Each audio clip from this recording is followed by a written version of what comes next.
আওয়ামী ফ্যাসিবাদের আমলে সংগঠিত সকল গণহত্যার বিচারের দাবিতে দেশব্যাপী অদম্য জুলাই শিরোনামে মাসব্যাপী বিক্ষোভ মিছিল ও সমাবেশ আয়োজন। আধিপত্য বিস্তার, মাদক কারবার ও অন্যান্য অপরাধমূলক কর্মকাণ্ডের মাধ্যমে ক্যাম্পাসগুলোকে আবারও অস্থিতিশীল করে তোলা হচ্ছে। একই সঙ্গে বিভিন্ন মতবাদ ট্যাগিং ও উদ্দেশ্য প্রণোদিত প্রচারণার মাধ্যমে সাধারণ শিক্ষার্থীদের উপর নির্যাতনের বৈধতা তৈরির অপচেষ্টা চলছে। যে দলীয়করণের বিরুদ্ধে দেশের সাধারণ মানুষ রায় দিয়েছে, আজ সেই একই ধারাবাহিকতায় বিশ্ববিদ্যালয়গুলোতে দলীয় বিবেচনায় প্রশাসক নিয়োগের মাধ্যমে শিক্ষাঙ্গনগুলোতে পুনরায় নিয়ন্ত্রণের চেষ্টা চালানো হচ্ছে। আপনারা লক্ষ্য করেছেন যে কয়েকটি বিশ্ববিদ্যালয়ে ভিসি নিয়োগ দেওয়া হয়েছে, সবাই সাদা দলের পোস্টেড নেতা, বিএনপির কেন্দ্রীয় নেতা, এই পর্যায়ের নেতাদেরকেই ভিসি পর্যায়ে নিয়োগ দেওয়া হয়েছে।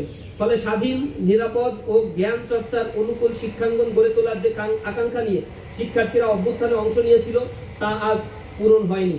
দেশের এই জটিল রাজনৈতিক বাস্তবতায় জুলাই অভ্যুত্থানের আকাঙ্ক্ষাকে ধারণ, শহীদ ও আহত যোদ্ধাদের স্বপ্নের বাংলাদেশ বিনির্মাণ, গণভোটের রায় ও জুলাই সনদ অবিলম্বে পূর্ণাঙ্গ বাস্তবায়ন এবং গণহত্যার বিচারের দাবিতে বাংলাদেশ ইসলামী ছাত্র শিবির দেশব্যাপী ৩৬ দিন ব্যাপী বিশেষ কর্মসূচি হাতে নিয়েছে। কর্মসূচি ১, গণভোটের রায় ও জুলাই সনদের পূর্ণাঙ্গ বাস্তবায়ন। আওয়ামী ফ্যাসিবাদের আমলে সংগঠিত সকল গণহত্যার বিচারের দাবিতে দেশব্যাপী অদম্য জুলাই শিরোনামে মাসব্যাপী বিক্ষোভ মিছিল ও সমাবেশ আয়োজন। রক্তাক্ত জুলাইয়ের স্মৃতি নিয়ে গল্প, উপন্যাস, গবেষণা প্রবন্ধ এবং সাময়িকী প্রকাশ। রাজধানীতে শিশুদের চোখে জুলাই জাগরণ শীর্ষক আলোকচিত্র প্রদর্শনী। জুলাই জাগরণ ডকু ফিল্ম প্রতিযোগিতা ও পুরস্কার বিতরণের আয়োজন। সেমিনার, সিম্পোজিয়াম, রিসার্চ কনফারেন্স, আলোচনা সভা, দোয়া অনুষ্ঠানের আয়োজন। সারা দেশে শিক্ষা প্রতিষ্ঠান ও গুরুত্বপূর্ণ পাবলিক প্লেসে জুলাইয়ের অঙ্গীকার, ইনসাফের বাংলাদেশ বিনির্মাণ শীর্ষক আলোকচিত্র ও ডকুমেন্টারি প্রদর্শন এবং সাংস্কৃতিক সন্ধ্যার আয়োজন। জুলাইয়ের স্মৃতি বলা, স্মৃতি লিখন, বক্তব্য রচনা ও বিতর্ক প্রতিযোগিতা প্রভৃতির আয়োজন। নিজ নিজ জেলায় শহীদের নামে স্থায়ী পাঠাগার প্রতিষ্ঠা। জুলাই শহীদ স্মৃতি ক্রীড়া প্রতিযোগিতার আয়োজন। শহীদ পরিবার, আহত ও আন্দোলনে অংশগ্রহণকারী গাজীদের নিয়ে লাল জুলাই শীর্ষক সাক্ষাৎকার গ্রহণ ও পডকাস্টের আয়োজন। শহীদের কবর জিয়ারত, শহীদ পরিবার ও আহতদের সঙ্গে সাক্ষাৎকার এবং মত বিনিময় ও জুলাই দেশব্যাপী জুলাই গ্রাফিতি অঙ্কন। ইকোস অফ জুলাই শিরোনামে ৩৬ দিন ব্যাপী অনলাইন ক্যাম্পেইন পরিচালনা করা।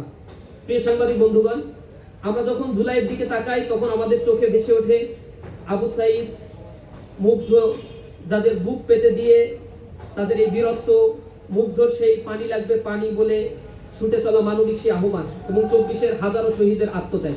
তাদের আত্মত্যাগ আমাদের শিখিয়েছে ভয়ের সংস্কৃতি থেকে অন্যায়ের বিরুদ্ধে মাথা উঁচু করে দাঁড়াতে।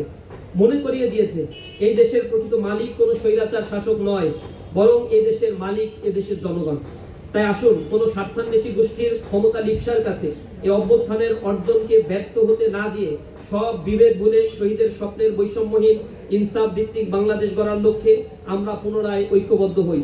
সবশেষে গণহত্যার বিচার, গণভোটের রায় এবং জুলাই সনদের পূর্ণাঙ্গ বাস্তবায়নের দাবি জানিয়ে আগামী ৩৬ দিন ব্যাপী কর্মসূচি সফল করতে ইসলামী ছাত্র শিবিরের জনশক্তি, শুভাকাঙ্ক্ষী ছাত্র সমাজ এবং দেশবাসীর সার্বিক সহযোগিতা কামনা করছি। উপস্থিত সাংবাদিক বন্ধুদের